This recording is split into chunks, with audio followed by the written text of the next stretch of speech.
Hello दोस्तों, कैसे हैं आप? सभी का स्वागत है हमारे चैनल लक्ष्मी लर्निंग जंदे में। तो चलिए हम कुछ आज साइंटिस्ट के बारे में जानते हैं। जैसे कि मैंने अगले वीडियो में बता दिया था, जैसे नॉम चॉम्स्की हैं, लेव वाइगोस्की हैं, पियाजे चाचा, उन सभी के बारे में मैंने वीडियो में बता दिया था। तो आज हम पढ़ेंगे स्टीफन क्रैसन के बारे में। आप लोग मेरे चैनल को सब्सक्राइब कर लीजिए ताकि जो भी हम नया वीडियो डालें आप लोग के पास जल्द से जल्द पहुँच जाए, ठीक है। और मेरे वीडियो को लाइक शेयर करना ना भूले आप लोग, ठीक है। सब्सक्राइब कर लीजिएगा, तो ऐसे आप लोग को भी हेल्प मिलेगा। और ज़्यादा टाइम तो रह नहीं गया एग्ज़ाम में, 2 महीना टाइम में, 21 जनवरी को एग्ज़ाम है। तो इसलिए थोड़ा सा आप लोग मोटिवेट होके पढ़ाई में मन लगाइए, ठीक है। चलिए तो आज हम बात करते हैं कुछ और भी। स्टीफन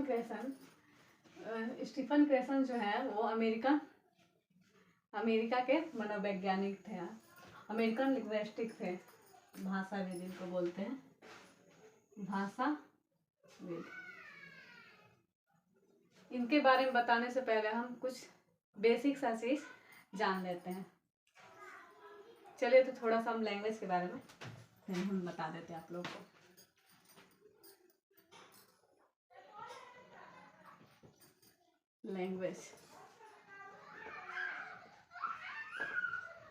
लैंग्वेज होता क्या है? भाषा किसे कहते हैं? भाषा एक दूसरे से अपने विचारों को आदान प्रदान करना, उसे हम लोग भाषा कहते हैं। भाषा 2 प्रकार का होता है। जैसे एक लैंग्वेज एक्विजिशन हो जाएगा, एक लैंग्वेज लर्निंग हो जाएगा। लैंग्वेज एक्विजिशन हो जाएगा और लैंग्वेज लर्निंग हो जाएगा। दिख रहा है? लैंग्वेज लर्निंग हो जाएगा, लर्निंग। लैंग्वेज एक्विजिशन होता क्या है?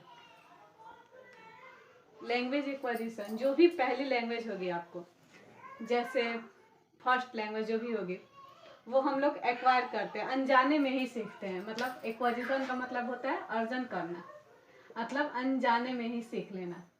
और लर्निंग का मतलब होता है अधिगम, ठीक है।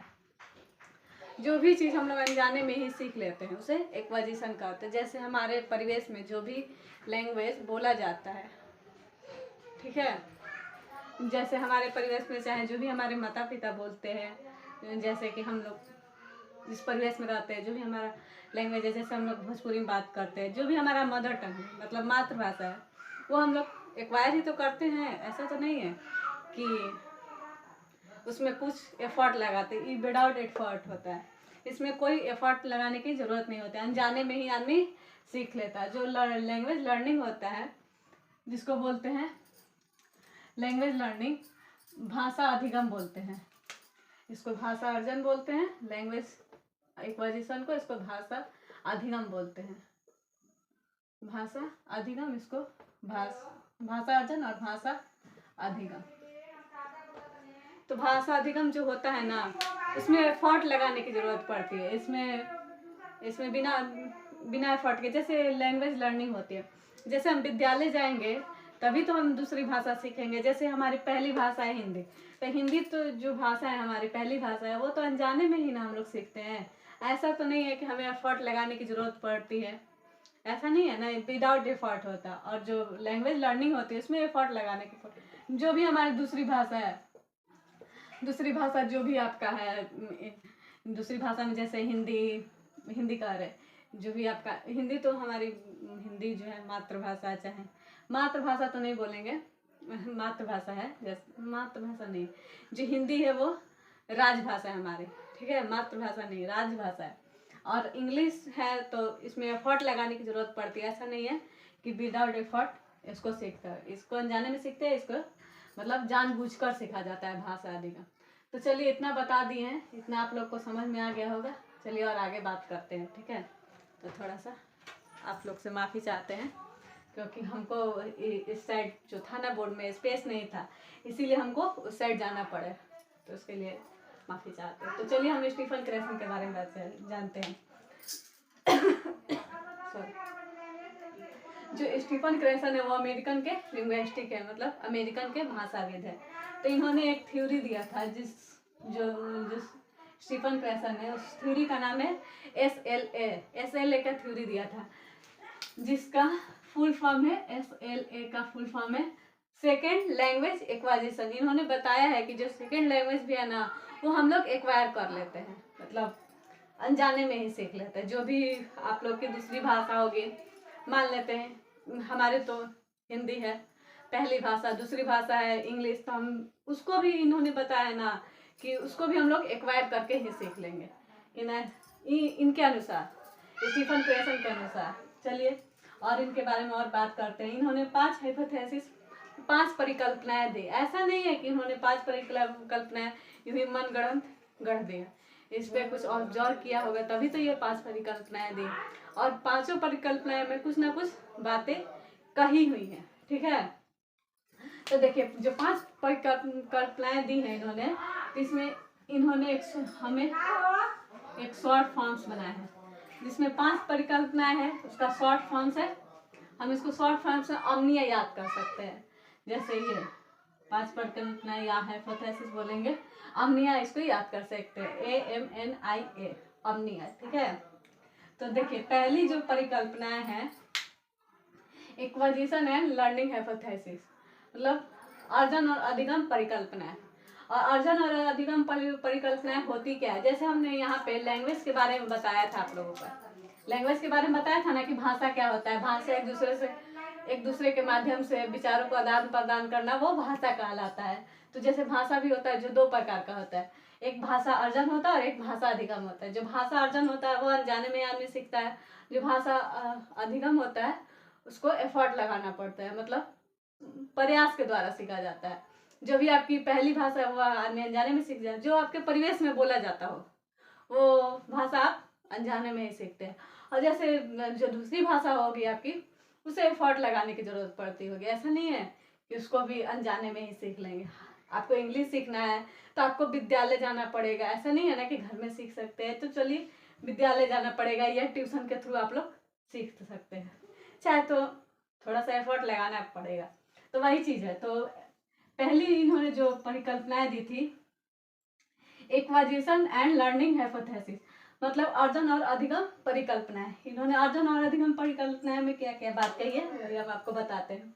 तो पहला है इक्वाजिशन। इक्वाजिशन में यही चीज है जो हम आप लोग को बताए हैं। इक्वाजिशन मतलब सब कॉन्शियस प्रोसेस होता है, मतलब अचेतन प्रक्रिया होता है। मतलब जो आपके दिमाग में अचेतन प्रक्रिया, मतलब वही जैसे अनजाने में कोई भी चीज सीख लेना, तब जानबूझकर नहीं सीखना, वही आपका होता है सब कॉन्शियस प्रोसेस, अचेतन प्रक्रिया। जो लर्निंग होता है वो कॉन्शियस प्रक्रिया, वो चेतन प्रक्रिया होता है। उसको सीखना पड़ता है, उसको जानना पड़ता है, उसके नियम को समझना पड़ता है कि हाँ हमें ऐसे ऐसे सीखना है। कोई भी चीज़ हम लोग विद्यालय जाएंगे तो विद्यालय का जो भी रूल्स है उसको फॉलो करना पड़ेगा, उसका यूनिफॉर्म पहनना पड़ेगा। ऐसा तो नहीं है कि हम लोग ऐसे विद्यालय चले जाएंगे। तो ये आपकी पहली परिकल्पना थी। अब दूसरी परिकल्पना है the monitor hypothesis. Monitor hypothesis किसी चीज का मॉनिटर करना है। जैसे हम लोग पहले विद्यालय में पढ़ते थे ना हम लोग विद्यालय में, तो जो भी हम लोग के विद्यालय में एक मॉनिटर होता था। जैसे मैम लोग थी, मैम लोग एक मॉनिटर बनाती थी ना, ऐसा नहीं है ना कि नहीं है, कोई भी बना होगा मॉनिटर। तो जो मॉनिटर है किसी भी चीज को ऑब्जर्व करता है। मतलब जैसे क्लास में पहले बच्चा लोग बदमाशी करता था तो जैसे बोर्ड पे नाम लिखा जाता था, लेकिन अब ऐसा कुछ है नहीं।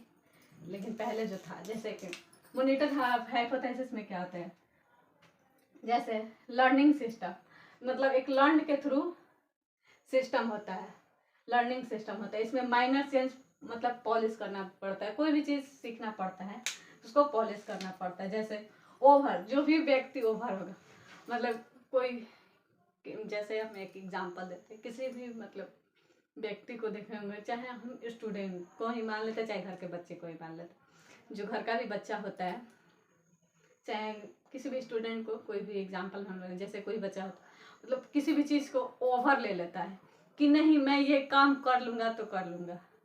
अरे ओवर है ठीक है, लेकिन उसमें आपको थोड़ा सा फ्लुएंस भी तो होना चाहिए। अगर फ्लुएंसी रहिएगा तभी तो मतलब फ्लुएंसी का मतलब होता है धारा प्रवाह। यहाँ पे हम लिख देते हैं, फ्लुएंसी का मतलब होता है आपका धारा प्रवाह, धारा प्रवाह में बोलना। अब जो भी मतलब पूरा ओवर हो जाएगा वो धारा प्रवाह में किसी भी चीज को कर पाएगा, नहीं कर पाएगा। इन्होंने इस हाइपोथेसिस में बताए थे अंडर, मतलब उसके अंडर रह के ही काम करना पड़ेगा, मतलब किसी भी चीज कोई भी काम हो चाहे कुछ भी हो। अंडर, अंडर मतलब एक्यूरेसी, अगर उसके अंदर काम करेगा। एक्यूरेसी मतलब होता है आपका सटीकता, सटीकता भी नहीं हो पाएगा, सटीकता। अगर ये दोनों नहीं हो पाएगा तो ऑप्टिमल कैसे हो जाएगा? जब ये दोनों रहेगा तभी तो ऑप्टिमल होगा, बैलेंस होगा, तभी उस चीज को मतलब सीख पाएगा कोई भी चीजें। जैसे हम लोग बच्चे को सिखाते हैं मम्मी बोलो पापा बोलो, नहीं बोल पाता है बच्चा, तो जब तक ये दोनों चीज नहीं कर पाएगा, फ्लुएंसी नहीं बोल पाएगा, सटीकता से नहीं बोल पाएगा, वो कैसे मतलब बैलेंस करेगा किसी चीज को? तो वही आपका हो जाएगा ऑप्टिमल। ठीक है, तो अब है आपका तीसरा हाइपोथेसिस, नेचुरल हाइपोथेसिस। मतलब नेचुरल मतलब आप लोग जानते हैं कोई भी चीज नेचुरली सिखा जाता है, मतलब नेचुरली, हाँ नेचुरली वही मान लेते हैं नेचुरली हाइपोथेसिस। इसमें ग्रामेटिकल रूल्स, इसमें ग्रामर के रूल्स को आपको फॉलो करना पड़े, कोई भी रूल्स हो, कोई भी नियम है, ग्रामर के रूल्स होता है। जैसे आपका चौथा हो गया the comprehensible input hypothesis. Comprehensible मतलब होता है समझ, या इंग्लिश में हम हिंदी में आपको बताएं, कॉम्प्रिहेंसिबल मतलब आप समझ या बोधगम्य, बोधगम्य बोल सकते हैं हिंदी में। यहाँ पे हम आपको लिख कर बता दे रहे हैं, बोध स्पेस तो नहीं है, बस जितना है उतना में हम आपको बता दे रहे हैं। बोधगम्य, बोधगम्य निवेश। ठीक है, बोधगम्य निवेश इनपुट हाइपोथेसिस, इसमें इन्होंने परिकल्पनाएं दी थी। चौथा परिकल्पना है लेवल आई, मतलब इससे क्वेश्चन आए हुए हैं, मतलब हम जैसे बता दें, ये जो क्या हम बताएं, जैसे जो हर साल क्वेश्चन आता है ऐसा नहीं है, I+1 का जो इन्होंने ये थ्योरी बताया था, level I slightly above level I+1। देखिए एक एग्जाम्पल के थ्रू हम आपको बताते हैं। ठीक है, एग्जाम्पल के थ्रू हम आपको बता देते हैं। ठीक है, मान लेते हैं ये आपका बच्चा है, चाइल्ड है। ठीक है, आप लोग को फिर पूरा वीडियो में साफ नहीं दिख रहा होगा, उसके लिए माफ़ी चाहते हैं। तो चलिए ये बच्चा हो गया आपका, ये मान लेते हैं आई हो गया, ये हो गया I+1 आपका। ठीक है, और ये हो गया 2 चैलेंजेस, 2 चैलेंज, शॉर्ट में लिख देते हैं 2 चैलेंज। ठीक है, तो जो भी बच्चा है, मान लेते हैं आपका बच्चा ये है। ठीक है, मान लेते हैं बच्चा आपका ये है। ठीक है, जो बच्चा आपका ये है, अब ये नहीं कि बच्चा यहाँ पे है और आप उसको नॉलेज दे रहे हैं यहाँ पे, ऐसा तो नहीं है, माइनर सा चेंज करना है, ज्यादा नहीं। मान लेते हैं यहाँ पे बच्चा है और आप एक एग्जाम्पल के थ्रू बता देते हैं। मान लेते हैं तो 2 क्लास का बच्चा है, आप उसको 3 का तो नहीं बता सकते ना, कोई भी उसको पढ़ाई है, या मान लेते हैं 3 क्लास में पढ़ता है बच्चा, 4 क्लास का तो सब्जेक्ट या कोई भी चीज़ नहीं ना बता पाएंगे, थोड़ा सा ऊपर बताना है, स्लाइटली एबव मतलब थोड़ा सा ऊपर। यही इन्होंने चौथी परिकल्पना में इन्होंने बताया था कि जो बच्चा होता है मतलब आई, जो थोड़ा सा उसको नॉलेज दिया जाता है वो I+1 हो जाएगा, थोड़ा सा ऊपर। ठीक है, तो अभी 5वां परिकल्पना है the affective filter hypothesis. Affective मतलब किसी भी चीज को इफेक्ट करता है, जैसे आपका इमोशंस हो गया, कॉम्बिनेशंस हो गया, मतलब आपको इफेक्ट करता, मतलब परवाह करता हूँ, मतलब क्या हम आपको बताएं, जैसे रोना हंसना, ये सब क्या है, इफेक्टिव तो है। जैसे कॉम्प्रिहेंसिबल इनपुट, जैसे समझ है। कॉम्प्रिहेंसिबल मतलब क्या होता है, बोधगम्य, यहाँ पे आप लोग को बता दी। स्टूडेंट है, उसके दिमाग में कोई भी चीज इनपुट करेंगे, मान लेते हैं हम ही लोग का दिमाग है, कोई भी चीज हम इनपुट करेंगे तभी तो वो समझेगा। इनपुट मतलब माइंड में इनपुट, तो कोई भी चीज हम दिमाग में उसका इनपुट करेंगे तभी तो वो समझेगा। इनपुट मतलब अंदर डालना, मतलब माइंड के अंदर डालना। तो यही इन्होंने इनपुट की I+1 का यहाँ पे बताया था। इन्होंने अफेक्टिव फिल्टर में 3 और परिकल्पनाएं, मतलब 3 और बातें कही है। जैसे motivation, self confidence, anxiety, anxiety मतलब होता है दुश्चिंता, मोटिवेशन मतलब अभिप्रेरणा। देखिए हम ज़्यादा कुछ इस वीडियो में नहीं बताएंगे, थोड़ा थोड़ा सा चीज़ हम आपको बताते जाते हैं, ठीक है। मोटिवेशन के लिए हम दूसरा वीडियो बताएंगे, CDP में आता है आप लोग के लिए मोटिवेशन। मोटिवेशन मतलब क्या होता है, अभिप्रेरणा। तो देखिए अभिप्रेरणा भी है जो 2 प्रकार की होती है, एक इंटरनल होती है, एक एक्सटर्नल होती है। जो भी मोटिवेशन है, इतना कुछ मतलब इनके बारे में नहीं पढ़ना, लेकिन फिर भी थोड़ा सा हम आप लोग को बता देते हैं। मोटिवेशन क्या होता है, जो भी व्यक्ति है अगर इंटरनली मोटिवेशन रहेगा तो वो ज़्यादा इफेक्ट करेगा कोई भी चीज़। मतलब जैसे एग्जाम्पल में हम आपको बता देते हैं, जैसे किसी के पेरेंट्स होते हैं ना, किसी के पेरेंट्स, जैसे जो भी पेरेंट्स है, कोई बच्चा मान लेते हैं, अभी आजकल तो सीटेट का ही सीजन चल रहा है, तो जो सीटेट में पास कर जाता है उसके पेरेंट्स है, जैसे बोलते हैं कि तुम मतलब सीटेट पास कर जाओगे ना तो मैं तुम्हारे लिए ये चीज़ कर दूंगा, वो कर दूंगा, बाइक दिला दूंगा, कार दिला दूंगा, मोबाइल दे दूंगा। ऐसा नहीं करना है, वो आपको एक्सटर्नली हो जाएगा। तो इसलिए एक्सटर्नली नहीं, जो मोटिवेशन होता है इंटरनली अच्छा होता है, आंतरिक अभिप्रेरणा सही रहता है। इंटरनली में हो जाएगा, जैसे कि एक एग्जाम्पल के थ्रू हम आप लोग को बता देते हैं। जैसे हम आप लोग को एक एग्जाम्पल के थ्रू बता देते हैं, जैसे मैं इस काम को कर सकता हूँ, ऐसा नहीं है। मतलब कोई भी चीज़ अपने मन से होना चाहिए, ये नहीं कि दूसरे के फोर्स में कि नहीं तुम ये चीज़ करो, ऐसे करो, वैसे करो, ऐसा कुछ नहीं है। अपने मन से मतलब आंतरिक रूप से प्रेरित होना, बाहरी रूप से नहीं। एक हो गया सेल्फ कॉन्फिडेंस, जो खुद पे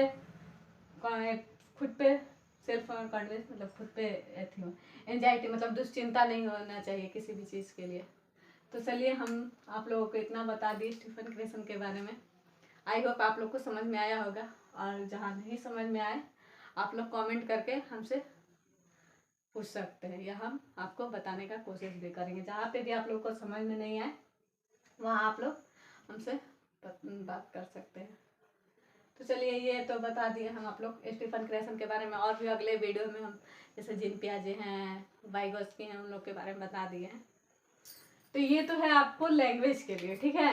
लैंग्वेज, इतना लैंग्वेज के लिए भी, और जो स्टीफन क्रेसन है मतलब हर एग्जाम में आते हैं, हर एग्जाम का है, हर सब्जेक्ट में। जैसे स्टीफन क्रेसन हो गया, CDP में लैंग्वेज में तो आएंगे ही आएंगे, CDP में भी आएंगे आप लोग को, ऐसा नहीं है कि सिर्फ इसी में आएंगे। इतना ये जो सारे कीवर्ड्स है, देखिए एक चीज़ बताना आप लोग को, ये जो कीवर्ड हम लिखे हैं ना आप लोग के लिए, ये जो भी हम कीवर्ड लिखे हैं, ये जो सबकॉन्शियस, अनकॉन्शियस, या जो ये हाइपोथेसिस हम लोग लिखे हैं, डायरेक्ट जो है आप लोग को या तो क्वेश्चन में दिखेगा या तो ऑप्शन में दिखेगा, ठीक है। तो ताकि मान लेते हैं कहीं पे क्वेश्चन में दिया रहेगा कि स्टीफन क्रेसन ने कौन सी परिकल्पनाएं दी, तो इसमें देखकर बोल देंगे। जैसे स्टीफन क्रेसन ने आंसर में दिया रहेगा, चाहे क्वेश्चन में कि इन्होंने कौन सा परिकल्पनाएं दी, चाहे इनके द्वारा कौन सा परिकल्पनाएं दिया गया, चाहे ये परिकल्पनाएं किसने दी। तो ये सब जो कीवर्ड्स है ना आप लोग को बहुत हेल्प करेगी, ठीक है।